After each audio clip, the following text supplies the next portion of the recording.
Hey guys, what's up? My name's Chopper, and I hope everybody's having a fantastic day. In this video, we're going to be looking at the top 10 most forgotten items in PUBG. So just for whatever reason, if any of these items really just kind of get passed over by many people, written off in their books, or just not paid very much attention to, you know, it's a lot of the features in the game that make you say, oh yeah, that was a thing at one point. And so I think you guys are going to find today's video very, very interesting. So if you guys end up enjoying this video today, I would really appreciate if you could spare a second to drop a thumbs up. It helps me out immensely. And of course, if you are brand new around here and you haven't already subscribed, make sure to go ahead and do that. We are getting really, really close to that 250,000 subscriber mark. Not too far away now, and I have something amazing for when we do end up hitting that goal. But anyways, let's take a look through the back closet and rummage around a little bit and see what we can find in the forgotten items and features of PUBG. Alright guys, so coming in today, the number 10 spot is going to be shotgun bullet loops. Now, as of very recently, this item has just been entirely removed from the game in favor of using the regular like Kar 98 and Winchester bullet loops on all weapons. Now, while this item was still in the game, the idea was basically that there was two different kinds of bullet loops, one that served a purpose for the more rifle style of weapons, this being the K9 and also the Winchester, and then you had a separate kind of bullet loops that were specifically for shotguns, and I thought that worked out pretty well, but while it was in the game, nobody really cared for shotgun bullet loops. And there was many reasons for that, right? One of the biggest reasons is just the fact that shotguns are not the most popular weapon in the game. Like, simply the class itself really isn't super popular among most players. And also the fact that having a just slightly faster reload on those shotguns, which aren't even popular to begin with, doesn't make much of a difference game to game. I can see exactly why running bullet loops on a K9 is useful, and I do it all the time. It's probably my favorite attachment as far as like having the Cheekpad on there. I'd always take the bullet loops, and I recommend you do. But basically, they have now merged these two attachments into one and completely done away with these shotgun bullet loops. During the time that they were still in the game though, I'd even consider these still to be a forgotten attachment just because of how unpopular they were, but now that it's physically gone, it's even more forgotten in our hearts, lads. Coming in today, the number 9 spot is going to be the Vikendi snowballs. Now hold on a second, I know that sounds weird, but hear me out on this. The only time you can actually play with these snowballs on the map is during the pre-game lobby, and you have like that minute or so to run around and throw these, and you get 20, but what would be actually really nice in actual BR is if this was like maybe a lootable item that you could throw. It wouldn't do any damage to players, but it would actually kind of be interesting to use this as like an auditory distraction. Practically speaking, it wouldn't be very effective, but imagine you could like throw a snowball at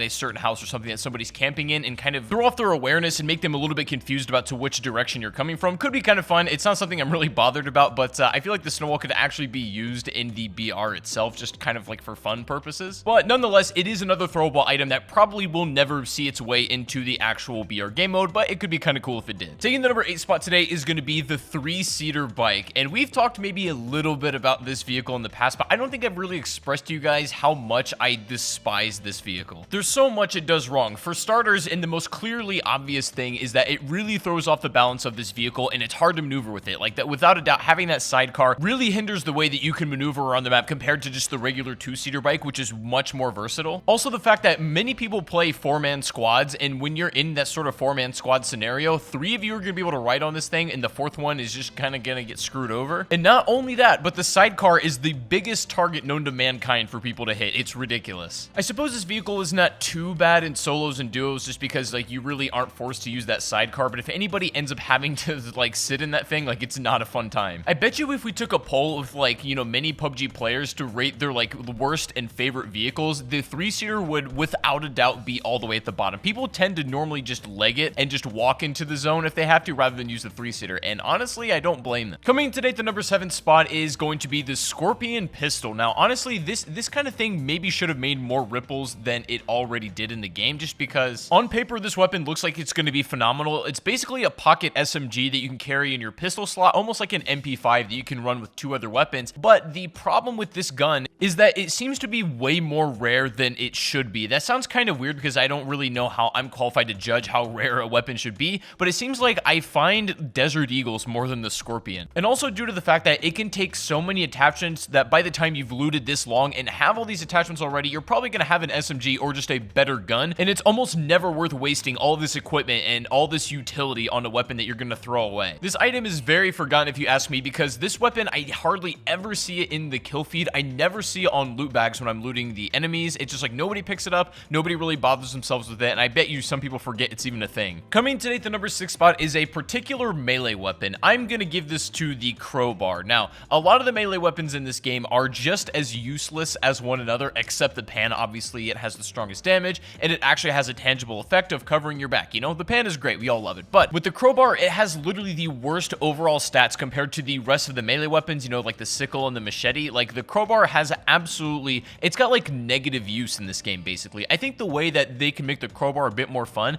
is if they gave it a special ability to where, like, if you pull out the crowbar and you melee a door, like, it rips it down in one shot, basically. That way, it can be fun to decide between whether you want to have, like, extra back protection or be able to breach, like, houses a bit quicker and more effectively. I don't know. That idea is just something to think about for sure, but it could be quite interesting. I want you guys to let me know what you think about that, but regardless, the crowbar is probably the most forgotten melee item in this game. Coming today at the number 5 spot is going to be the laser sight attachment. Now, the laser sight has recently got a buff in the newest patch that has not quite hit live servers yet, but will be coming very soon. And while I think that buffing it is a good idea and making this more useful to players is always a good thing, I don't think they buffed it in the correct way. I think what they should have done is, we talked about this in the past as well, is making it so you don't have to sacrifice a grip to run the laser sight. I get it, its use is, you know, more for SMGs and pistols where you're really not going to be ADSing a whole lot, but even so, it would be fun to use this on assault rifles to maybe kind of tighten up your hip fire spread a bit. And if you could run a vertical foregrip and a laser sight, that would be the dream. They'd have to have an extra attachment slot or something, or some kind of compromise. And sometimes I will give it the fact that you do see it a little bit when people are just messing around with unique gun setups, but when you're playing against like more serious players and people who like want to win,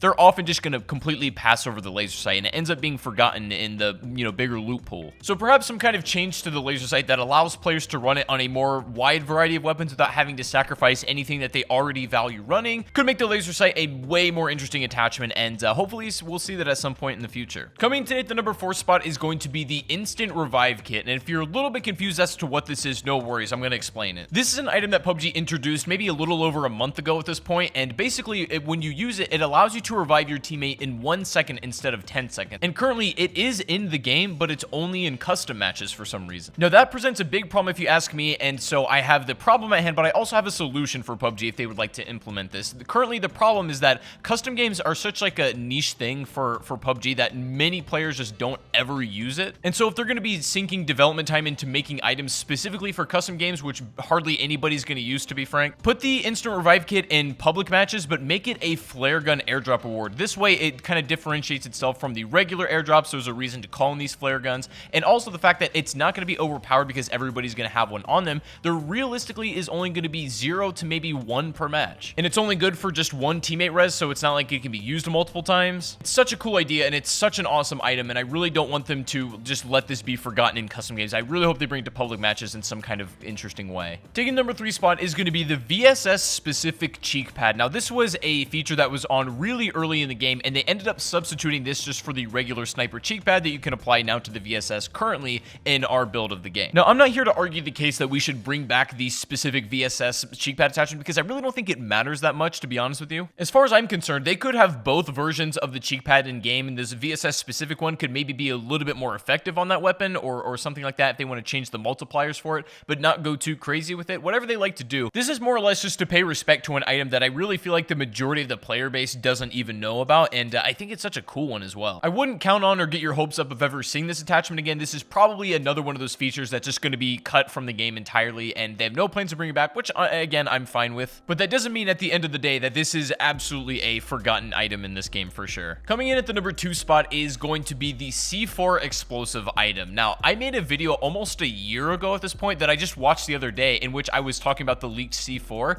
and then for a while everybody's like, okay, so where's this item at? It's been almost a year, we haven't seen it in the game, and apparently at some point this got removed from the files after it had been added, but very recently it has been re-added to the files along with the riot shield. So I think maybe in the distant future, especially with the Erangel remaster, and as the new content stream for that comes out, the C4 could be an item that they're going to implement. And a big worry for a lot of people is that the C4 was going to be an overpowered item, and it's very controversial and understandably so, but I came to the conclusion that after the gas can had been tweaked to where that now can blow up, that's kind of like the same concept as the C4. The big difference here between the two is how you place the C4 item. Can it be thrown? If so, how far? Can it stick to walls and stuff like that? This is all very important stuff that's going to decide the usefulness of this item, so we'll have to wait and see whenever they end up adding it. But finally, guys, coming in today at the number 1 spot, the most forgotten item, which isn't forgotten too much yet, but I suspect suspect is going to be, because I knew this was going to happen. This is going to be the armored UAZ. And my suspicions came true. They replaced the flare gun airdrop reward vehicle with the BRDM instead of the armored UAZ now,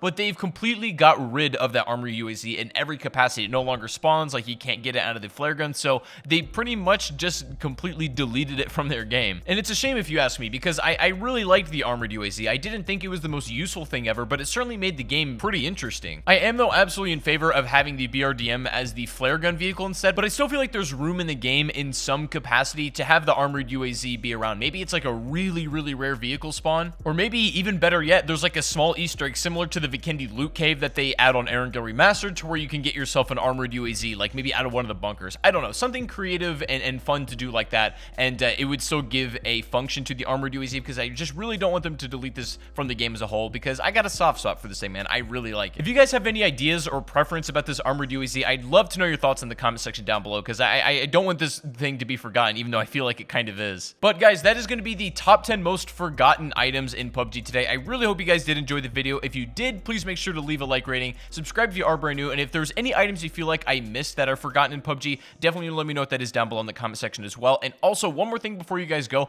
I'm going to be leaving for Texas very soon, where I'm going to be taking a trip for a couple of weeks, so I'm going to be gone, but I'm going to have videos ready. I want to know if there's anything in particular for videos you guys would like to see, any content you'd like to see while I'm away. I will try to get work on that as soon as possible. So let me know what you guys think down below in the comments, and I really hope you guys did enjoy today's video regardless, and I'll see you all on the next stream or the next video. Have a good one, guys, and peace out.